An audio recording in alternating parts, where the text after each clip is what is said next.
Hello everyone, welcome to Let's Unbound. My name is Khanu and in today's video we will learn how to solve spelling exercises for 11 plus exams. Okay, while I share my screen, please don't forget to subscribe so that whenever there's a new video, you get a notification for the same. Okay, here we go. Now, what are spelling exercises? Well, spelling exercises, there would be some sentences given in front of you, and there would either be one mistake or no mistake in those sentences, right? So if there's a mistake, we can go ahead and mark with the option.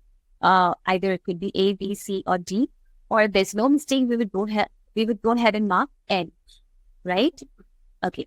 So let's understand this with few examples. Okay. So this is the first sentence. It says, Max begged his dad for permission to go to the amusement park, right? So there are three big words actually, begged, permission, and amusement.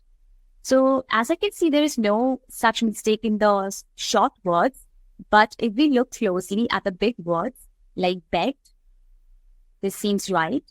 Then comes permission. This is also right. Then comes amusement.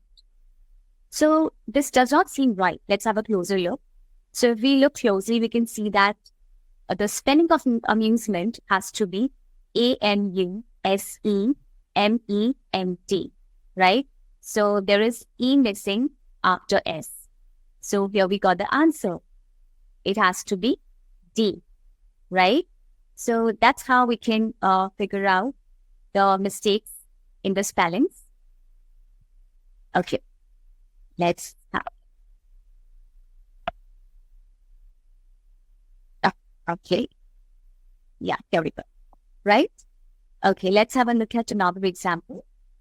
Now it says, Ollie asked his mom if he could go to the charity concert. Now, because I was reading very slow, I already know that there is a mistake in the word charity.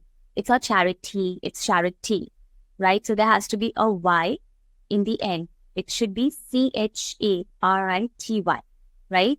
So there's a mistake in option D. Okay. So if we are reading slowly, we might just, encounter the mistake then and there, right? Now let's have a look. Okay, great. So now let's take one more example. But before I tell you the answer for this one, I want you to pause this slide and answer for yourself. Now you can also write the answers in the comment sections below. What do you think? Okay, let's go ahead and read this one. It says, I got a fancy invitation to a party happening next week. Okay, I'm just going to go ahead and look closely because it seems right to me. Looks like there's no mistake, but I will recheck it. It says, I got a fancy invitation to a party happening next week. Well, since there is no mistake, we will go ahead and mark the mark N for this answer, right? So these were the few examples for how you can actually solve the spelling exercises for 11 class course. And we'll see you next time with a new video. Until then, bye-bye. Take care of yourself.